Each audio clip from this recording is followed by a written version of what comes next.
हरे कृष्णा, राधे राधे। बोल श्री गुरुदेव महाराज की जय। बोलो श्री जया एकादशी तिथि की जय। हरे कृष्णा। तो आइए सुन लेते हैं अपनी जया एकादशी की कथा को। एक समय श्री युधिष्ठिर महाराज भगवान श्री कृष्ण से कहते हैं, हे प्रभु, आप मुझे बताइए माघ मास की शुक्ल पक्ष की एकादशी का क्या नाम है, इसको करने से क्या लाभ होते हैं और किसने किया।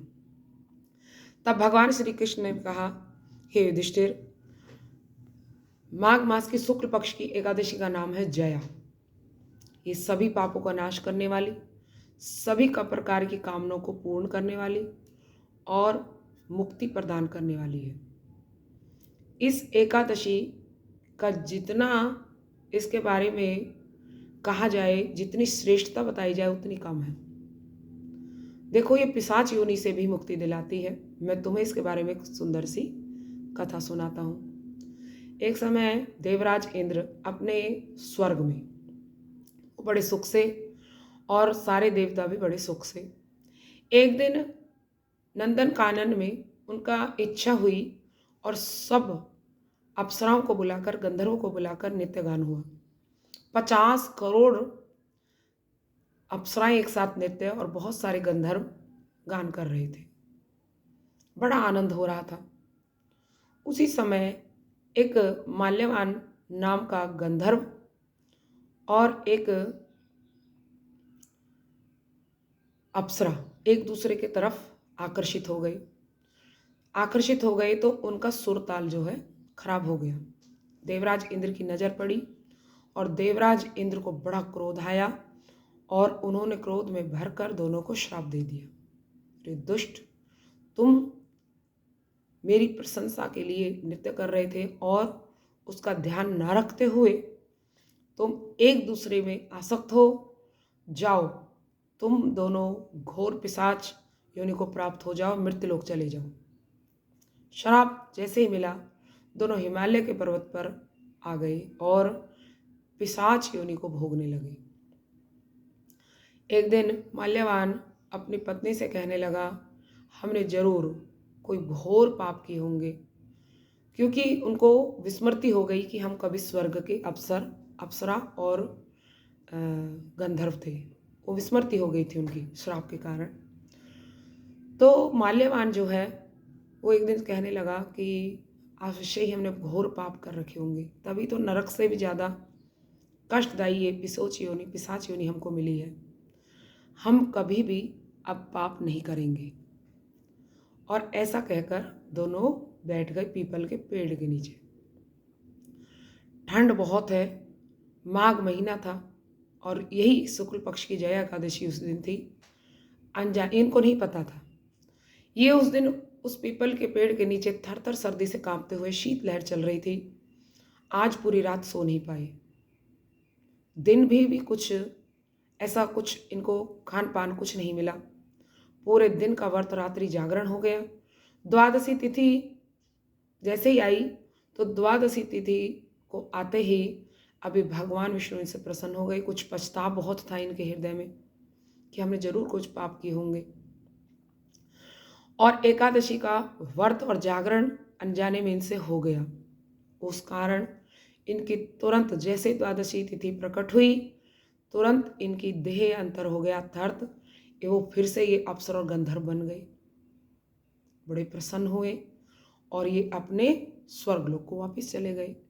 स्वर्गलोक में गए तो वहां पर इंद्र ने इनको देखा। इंद्र बड़े हैरान हो गए, तुम कैसे हुए आओ यहाँ पर, तुमको तो मैंने श्राप दिया था।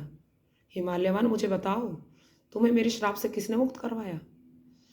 तब कहा कि हम भगवान विष्णु की कृपा से और जया एकादशी, माघ मास की जया एकादशी धरती पर हमने की, हो गई अनजाने में, उस कारण हमें उस पिशाच योनि से मुक्ति और हमें दोबारा अपना वही स्थान मिल गया जो पहले था। तब इंद्र ने कहा, धन्य हो तुम माल्यवान, धन्य हो। मैं जिनकी स्वयं भक्ति करता हूं वो विष्णु तुमसे प्रसन्न है। मैं विष्णु भक्तों का मैं खुद सेवक बनकर और उनकी हर प्रकार से सहायता करता हूं। अब तुम आनंद से यार रहो, अब तुम आनंद से यार रहो, मुझे बड़ी प्रसन्नता होगी। और माल्यवान और वो अप्सरा यहाँ पर रहने लगी सुखपूर्वक। अब यहाँ पर हमें शिक्षा मिलती है कि जिनसे जो भगवान विष्णु की कथा कीर्तन एकादशी व्रत हरिवासर जो करते हैं, हरिवासर मतलब जो भगवान के व्रत को करते हैं और उनकी पूजा पाठ, उनका अर्चन, उनका हरि नाम करते हैं, देवता लोग भी उनसे सदैव प्रसन्न रहते हैं। हर प्रकार की सुख समृद्धि और सभी प्रकार के पापों से मुक्ति मिल जाती है। सो हमें एकादशी अवश्य पालन करनी चाहिए। तब भगवान श्री कृष्ण बोले, हे युधिष्ठिर, इस एकादशी जो करता है, जय एकादशी को जो करता है, उसको ब्रह्म हत्या तक घोर पाप से भी मुक्ति मिल जाती है। जो इस कथा को सुनता है, जो कहता है, उसको भी इस जगत में अग्निहोम करने का फल ऐसे ही प्राप्त हो जाता है। सभी प्रकार के दान पुण्य तप करने का फल उनको मिल जाता है। बोलो श्री जया एकादशी तिथि की जय। हरे कृष्ण। एक और खास बात हमें स्मरण आ गई। देखो, जब हमारे परिवार में किसी का निधन हो जाता है तो हमें बहुत दुख होता है। दुख होना भी होता है भाई, पूरे जीवन साथ रहे और आज छोड़कर चले गए। लेकिन किसी के निधन समय में जैसे एकादशी पड़ जाए बीच में, तो पूरे परिवार को एकादशी कर कर उस व्यक्ति के नाम उसको दान कर देना चाहिए, उसके फल को, कि ये एकादशी का फल हम अपने किसी के पिता, किसी की माता, किसी के बहन, किसी का भाई कोई होता है, उसको दे देना चाहिए। उससे क्या है कि इस जगत में रहकर हो सकता है कुछ ऐसे कर्म बन गए हो कि कुछ वहाँ पर कष्ट मिले उनको, तो उन कष्टों से वो बच जाते हैं। अपने परिवार के लिए इतना तो हमें करना ही चाहिए। अपने मित्रगण, अपने स्वजन, अपने रिश्तेदार जिनसे हम बहुत प्रीति रखते हैं, उनके लिए कम से कम इतना तो हम कर ही सकते हैं। सो एकादशी कर कर आप उनको जरूर दान कीजिए। ये सबसे बड़ा दान होगा आपका उनके लिए। और सब जैसे सांसारिक कार्य उनको करें, परंतु एकादशी बीच में आ जाए तो एकादशी कर कर आप कृपा पूर्वक उनको जरूर समर्पित किया करें। ये सबसे अच्छा तरीका है। कितने लोगों की ऐसी बुद्धि चलती है कि नहीं, एकादशी नहीं करनी चाहिए। नहीं, आप एकादशी जरूर करनी चाहिए। और उनको नहीं भी देना तो आप अपने लिए तो कम से कम कीजिए। यदि आपने इस चक्कर में कि वो ख़त्म हो गया और एकादशी छोड़ दे तो उसको पाप लगेगा जाने वाले को, कि उसकी वजह से आपने एकादशी छोड़ी है, आपको भी और उसको भी। इसीलिए एकादशी करके आप उनको दान दीजिए। एकादशी हमें किसी भी स्थिति में नहीं छोड़नी होती है।